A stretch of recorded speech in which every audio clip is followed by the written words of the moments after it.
Hi there. Are you earning above the average salary but still don't have any money left over at the end of each month? You may even be on a really good salary, say £100,000 a year. Surely anyone earning this sort of salary is sitting pretty, aren't they? Well, I know quite a few people in this position who have absolutely no money left over at the end of each month. This is in no way going to be a guilt trip video, but simply an examination of how money just seems to disappear at the end of each month, whatever the income. I'm Anthony, and as always, we're talking money.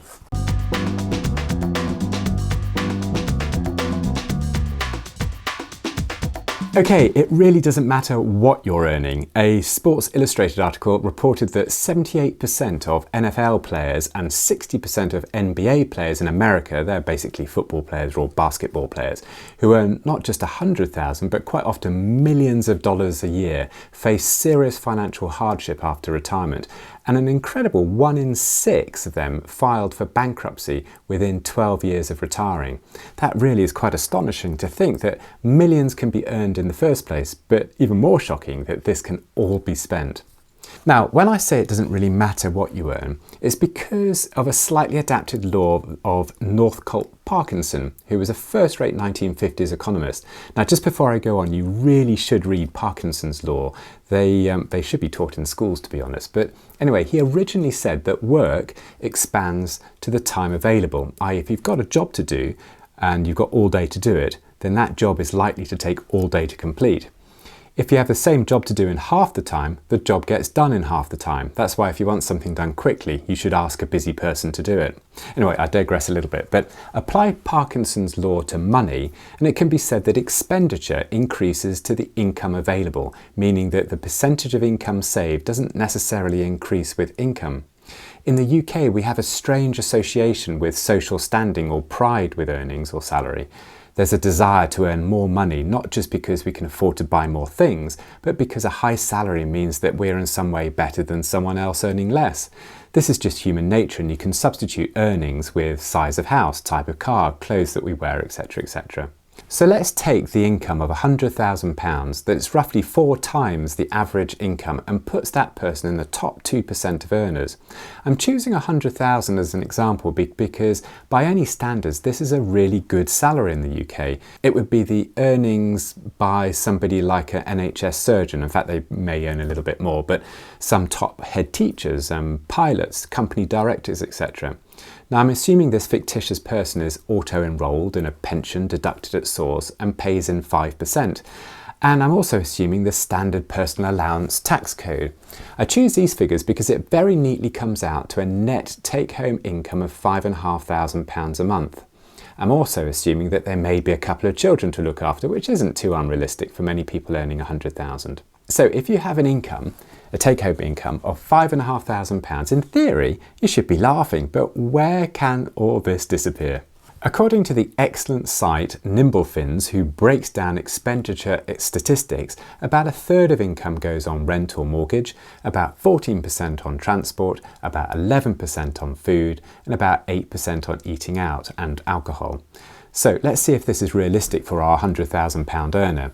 In the first group, we can include housing, £1,800 a month, transport, £800 a month, food, £600 a month, eating out and alcohol, £440, and that comes out to £3,640 per month just on those things. This doesn't seem too bad an estimate. Housing in this case would include a mortgage, utilities, council tax, maintenance, etc. But this may be a woeful underestimate, since if you just take the mortgage element of this, which would be about £1,300 out of the £1,800, this would translate into a mortgage of about £250,000. And so it might be on a house worth, say, £300,000, which is certainly not huge by any stretch. So for many, this mortgage figure may be considerably higher.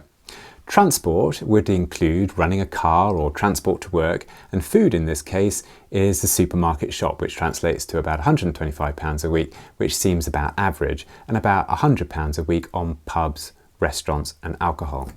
You can certainly argue that these figures may be higher or lower, but the figures are based on averages. After all, this leaves us £1,860 a month. Great, that sounds quite a lot. Our high earner can squirrel away lots after every month. But we'll soon find out that they can spend that quite easily. How about some of these discretionary expenses, except that some of these discretionary expenses seem pretty essential in most cases. Health insurance might come to about £100 a month. Clothing might be £150 a month, or that translates to about £1,800 a year. Household furniture, if you're spending £2,500 a year, that's £200 a month. Mobile phones, landlines, that could quite easily come to about £120 a month. And then you've got things like Sky, TV, Netflix, Amazon, all those type of things. They could mount up to about £100 a week. If you've got children, you might have children's clubs or a gym membership. Christmas presents might add up to about, on average, £250 a month. You know, that's sort of round about sort of £3 a year. Repairs and maintenance, that could be, well, £500 a month. How about a gardener, £160 a month, a cleaner, £150, subscriptions £50, you can see where I'm going. Anyway, tot up all those figures and that comes to, wow, £1,860. Okay, this leaves us £0 per month. The problem is that even though there may be things that you think are unrealistic here, like, I mean, do we really need a gardener or a cleaner? You could scrap those, but how about a parking fine, a car crash or an accident, a luxury to buy, a wedding or event to organise? And if you have to provide private school fees, that can run to about £2,000 a month for a day school. All of a sudden, we have absolutely no money left at all, absolutely none for savings. And in fact, in this scenario, £100,000 doesn't even come close to covering all these costs. The problem with spending is that it can easily be habit-forming and difficult to break. Also, who is to say that someone's discretionary spending is another person's essential? For example, going to for a coffee at a local Starbucks or Costa, gym membership or going on holiday may be a luxury to one person, but key to keeping someone else's mental health in check. As I said in the beginning, there's absolutely no judgment here at all, but these examples do explain why 1 in 10 Brits, 9%, have no savings at all. In 2020, the average person in the UK had £6,757 saved. A third of Brits had less than £600 in saving, and 41% don't have enough savings to live for a month without income. Now, we've gone through an example of someone who earns £100,000 a year, but I know people who are earning, say, £20,000 a year and seem perfectly happy and holding their heads above water quite successfully. Well, Charles Dickens said it best. Wow, who thought I'd be quoting Dickens in a YouTube video about money? But anyway, in his book, David Copperfield, I think it was David Copperfield, correct me if I'm wrong here, he said that annual income £20, annual expenditure 19, 19 and 6 results in happiness, whereas annual income £20 and annual expenditure £20 or 6 results in misery. Okay, it uses old money language, but it translates that spend less than earnings is a lot better than spending more than earnings. Sounds blindingly obvious really, but then why do most people not follow this advice? If you're struggling with money, whether you're earning £15,000 or more than £100,000 a year, then the obvious answer is either increase earnings or reduce expenditure. Now, while increasing earnings may be more difficult, there is nothing to stop you asking for a raise, asking for a promotion, asking for more responsibility, working overtime, taking a second job, etc., etc. It's perhaps the reduction in expenditure, though, via budgeting that can be a quicker course of action. This isn't a video on budgeting, just an insight on how high earners can have money worries just like the rest of us. But good examples on successful budgeting is swapping branded foods for own brands, going out slightly less, car sharing, shopping at cheaper clothes stores. But if you have some of your own methods, put them in the comments section so we can all learn from your insights.